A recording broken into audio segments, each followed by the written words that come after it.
Sa ngayon mga boss ay na sa 83 degrees Celsius pa siya mga bossing. At hihintayin natin maya maya aabot siya ng 95, around 95 mga boss, o 98 ganyan, ay dapat mag-automatic na yung fan motor ng ating sasakyan mga boss. Pag hindi ay kailangan natin i-monitor mga boss, kasi ilaw dito yung kulay pula dito, kulay pula na temperature sa inyo mga boss, nag-overheat na, kaya kailangan natin monitor mga bossing. Yan mga boss, nag 85 na siya, 85, mas mabilis siya mag-init mga bossing kasi pinaandar natin kanina. At hintayin natin maya maya mga boss. Kaya ito yung importante mga boss, na ma-monitor natin kung hanggang saan siya mag-automatic mga bossing. At tingnan natin dito kung magsasign siya. At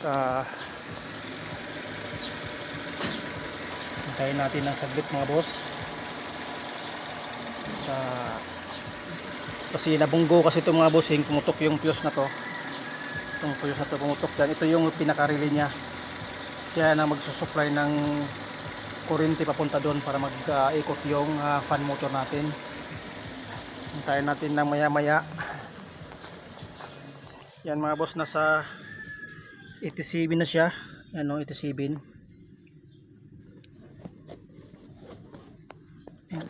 Ayan mga boss, nasa 90 degrees Celsius sa mga bossing ang kanyang engine coolant temperature.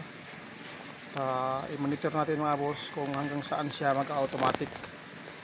Dapat bantayan natin ito mga boss kung hanggang saan siya mag-automatic para malaman natin mga boss ang kanyang init sa kanyang engine coolant temperature sensor mga bossing. Kasi ang engine coolant temperature mga boss, yan ang magsisin ng signal papunta sa ating ECU para magpapalit na siya ng malamig na tubig. Yung init na galing sa makina, ipapalitan na yung malamig na tubig galing dun sa radiator fan ng ating mga sasakyan mga bossing. Nasa 90 degrees na siya mga bossing. Hintayin natin maya maya kung hanggang saan siya mag-automatic. Dapat mga boss at before 95 or 98 degrees mag-automatic na siya mga boss, para hindi siya maabot sa pagka overheat ng ating mga sasakyan mga bossing. Makikita naman natin dito mga boss, pagka mag-overheat yan, iilaw yung kulay pula dito, diyan sa bandang gilid na yan, sa may RPM na maliit. Iilaw dyan ng kulay pula, ibig sabihin mga boss ay nag-overheat na yung sasakyan mga bossing.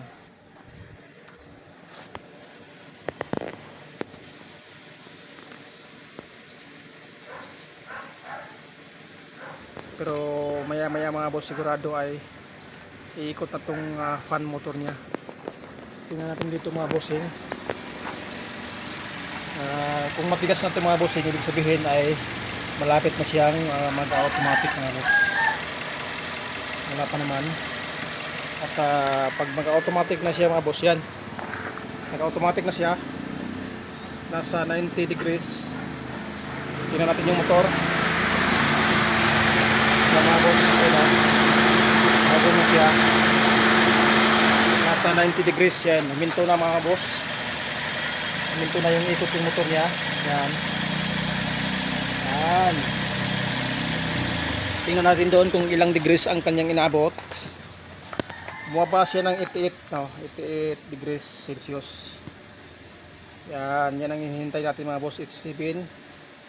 At hindi na talaga siya mag-overheat. Ay nung una mga boss ay hindi siya umiikot, ibig sabihin ay mayroong problema ang kanyang electrical, is either fuse, relay, at saka yung motor. Pag ayaw pala yun, at dito na tayo sa engine coolant temperature sensor ang may problema.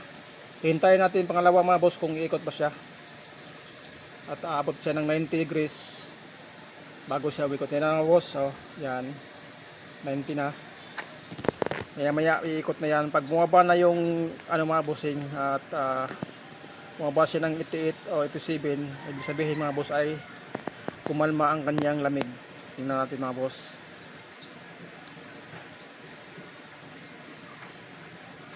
Pag umugong na yung motor, ibig sabihin ay gumana na ang kanyang fan motor.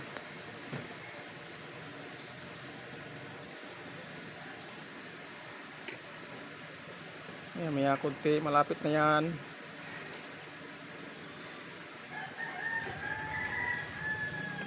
Diyan natin makikita mga boss ang tamang reading ng kanyang ECT sensor, at saka hindi na natin, sure na natin na hindi siya mag-overheat mga boss, kasi nag-automatic ang kanyang fan motor, at magandang gumagana ang kanyang ECT temperature o water temperature sensor mga bossing.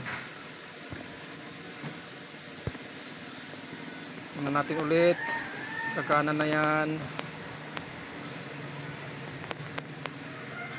Nasa 90 degrees, 550.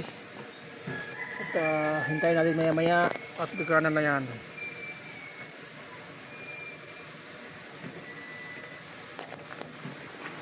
Yon, kumana na, at saka tingnan natin mga boss ay bababayan. Kumana kanyang motor, bababayan ng 87, ganyan, para magpapalit na siya ng tubig. Ayan, bababa.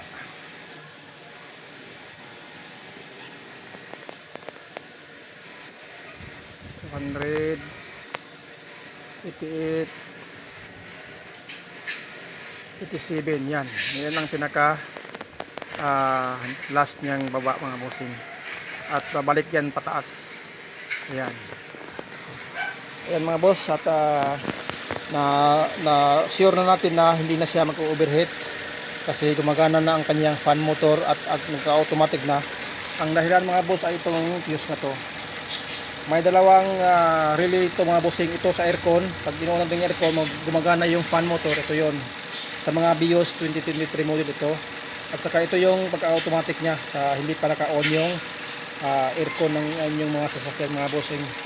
At hanggang dito lang yung video natin mga boss. At ganyan lang yung mag-troubleshoot ng mga limbawa na bunggo yung sasakyan at hindi gumana at hindi nag-automatic yung mga fan motor ng sasakyan mga boss. At titingnan nyo lang yung itong fuse dito lahat, at saka ito mga malalaking fuse, 30 amperes yan ang kanyang fuse na malaki, kasi yan ang nagsusupply ng kurente dito sa kanyang relay mga bossing. At sa ngayon mga boss, at okay na siya, at maayos na siyang gumagana mga bossing. At thank you sa inyong panonood mga boss, at thank you sa panonood mga boss, at don't be apart. See you in the next vlog natin.